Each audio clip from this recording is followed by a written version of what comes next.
ప్రభునందు ప్రియమైన వారలారా, దేవుని యొక్క వాక్య భాగము నుండి యేసుక్రీస్తు ప్రభు సూచించిన మరి యొక్క అంత్యకాల సూచనలు. ఒకసారి మత్తయి సువార్త 24:4 చూసినప్పుడు యేసుక్రీస్తు ప్రభు ఆ శిష్యులతో ఇలాగూ చెప్పారు, ఎవడు మిమ్మల్ని మోసపరచకుండా చూసుకొనుడి. అనేకులు నా పేరిట వచ్చి నేను క్రీస్తునని చెప్పి పలువురిని మోసపరిచెదరు. మరియు మీరు యుద్ధములను గూర్చి యుద్ధ సమాచారములను గూర్చి వినబోదురు.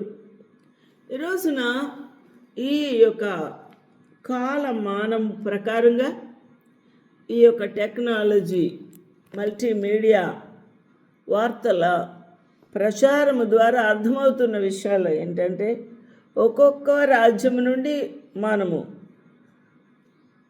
మరొక రాజ్యముతో ఏ విధంగా యుద్ధానికి తలపడ్డారు, ఏ విధంగా యుద్ధము చేస్తూ ఉన్నారు, కూల్చివేస్తున్నారు, కాల్చివేస్తున్నారు, వారు లయపరుస్తున్నారు అనే సంగతి మనం ఇక్కడ చూస్తూ ఉన్నాం.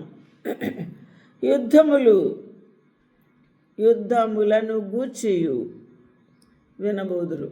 కారణం ఏంటి? ఇది జనం మీదకి జనము, రాజ్యం మీదకి రాజ్యము, జనం మీదకి జనము.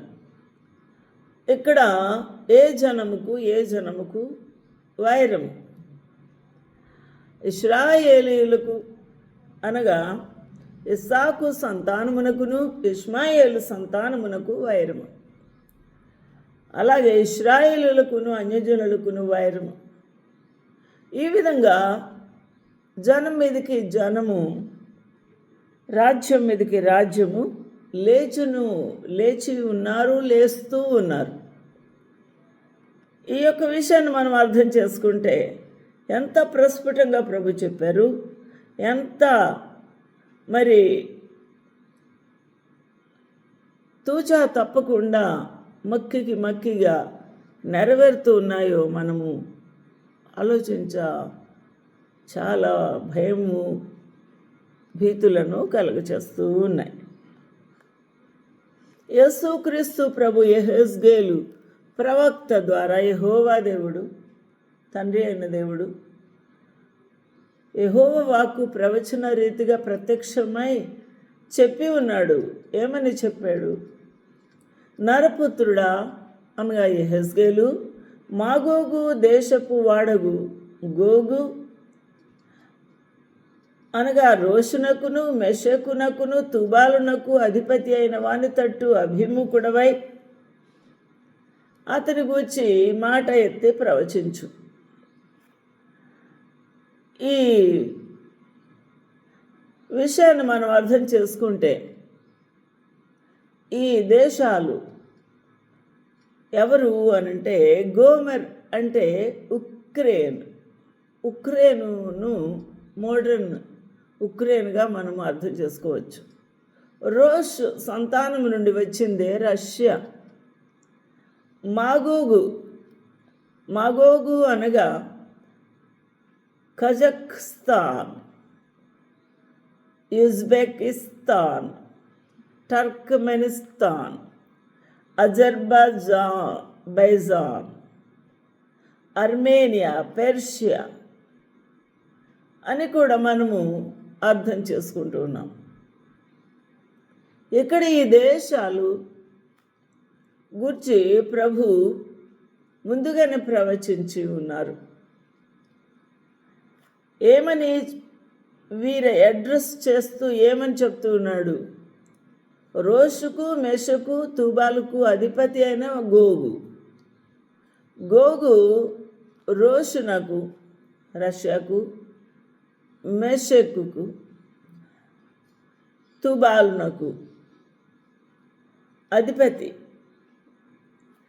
అయితే నేను వెనుకకు తిప్పుతాను.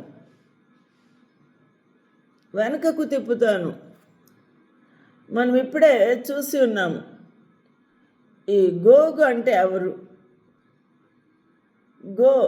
గోమెర్ అంటే ఉక్రెయిన్, రోష్ అంటే Russia, Magog Kazakhstan,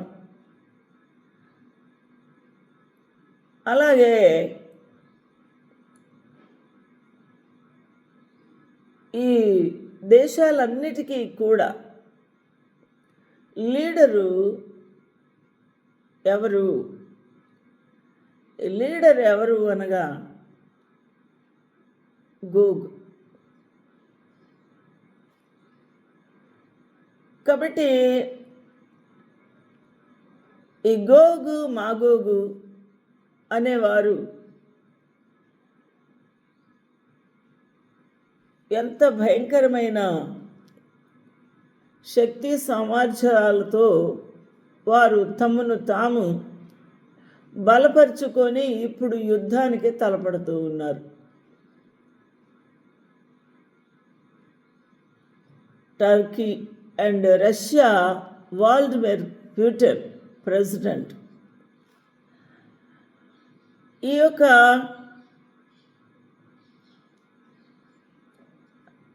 Magog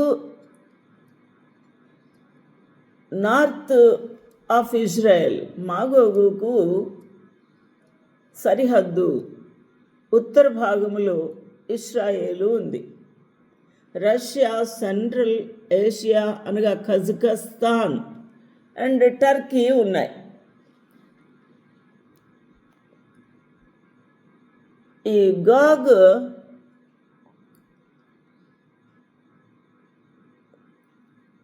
Vladimir Putin రష్యాకు లీడర్. ఈ విధంగా ఈ దేశాలన్నీ కూడా వారి వారి సామర్థ్యతను పెంచుకుంటూ వారి యొక్క ఉత్తర దేశముల్లో ఉన్న సరిహద్దుల్లో మోహరించి కాపు కాస్తూ సమయం కొరకు ఎదురు చూసేవారు.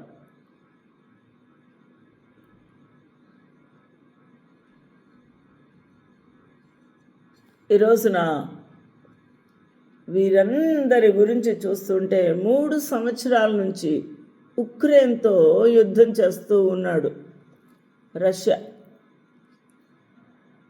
వాడిని మట్టి కరిపించి ఉన్నాడు పుటిన్.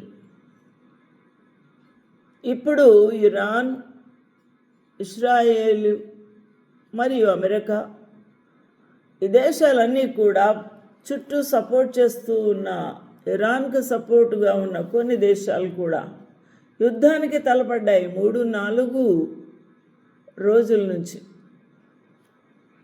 ఇది ఫిబ్రవరి 28, 2026 నుంచి మొదలైంది.